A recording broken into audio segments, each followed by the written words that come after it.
Welcome back to Narrations, the channel where we retell unforgettable movies in full cinematic details so you can relive the story or decide if it's worth watching yourself. Tonight, we step into one of the most chilling horror films of the 2000s, a movie that brought Japanese-style ghost stories to the American mainstream. This is The Grudge 2004. Our story begins in Tokyo, Japan. A young American exchange student, Yoko, is working as a caretaker in a suburban home. But something feels wrong from the start. The house is eerily quiet, the atmosphere heavy, and as Yoko explores, she finds a strange closet sealed with tape. When she peeks inside, she unleashes a dark force. What happens next is terrifying. Yoko vanishes, claimed by the curse that resides within the house. Soon after, Karen Davis, another American student in Japan, takes over Yoko's shift at the same house. Karen is played by Sarah Michelle Gellar, whose presence grounds the film in both strength and vulnerability. She steps into the home, where she meets Emma Williams, an elderly American woman bedridden and needing care. Emma's family, her son Matthew, his wife Jennifer, and his sister Susan, live in Tokyo but are largely absent, leaving Emma isolated in this house that hides something sinister. Karen begins her duties but notices unsettling details. The house is disordered, objects are misplaced, and strange noises echo through the halls. Upstairs, she finds a little boy hiding in a closet. His pale skin, wide eyes, and eerie silence set the tone. This is Toshio, the ghostly child bound to the house. His presence alone is enough to chill the air. When Matthew and Jennifer visit Emma, the curse spreads to them. They hear noises, see glimpses of Toshio, and encounter a woman with long black hair, Kayako, Toshio's mother, whose ghostly figure crawls in impossible, jerky motions. Soon, one by one, the family falls victim. Matthew disappears inside the house. Jennifer, left alone, is attacked by Kayako's ghost in her own apartment.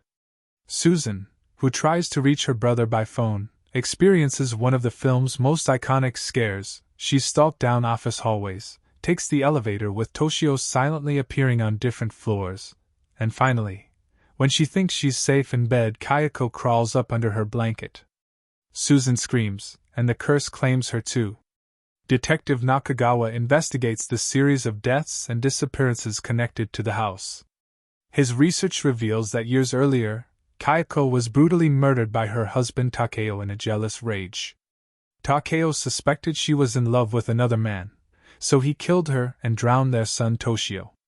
The rage and sorrow of their deaths created the Ju-on, a curse born of violent emotions.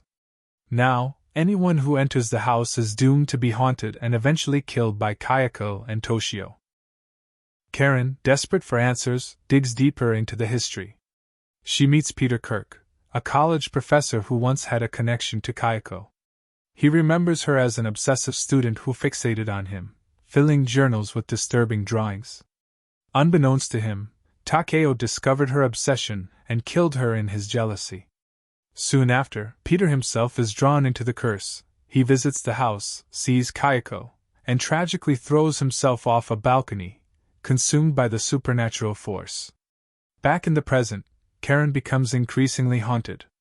She sees Kayako everywhere, on the street, at the care home, in reflections. Even her boyfriend Doug becomes entangled when he goes looking for her.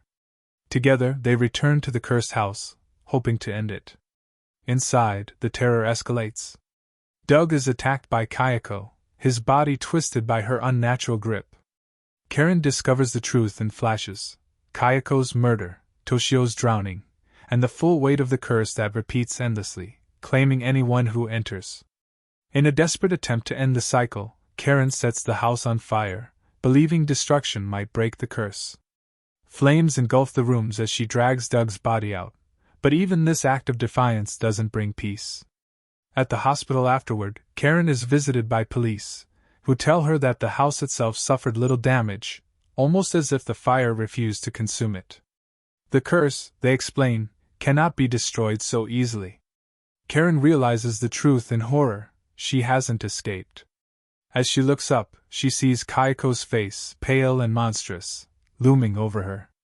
The curse has followed her even outside the house, proving that once you're touched by the Ju-on, it never lets go.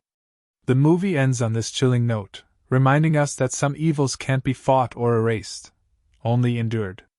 The Grudge blends supernatural terror with the inescapable dread of curses.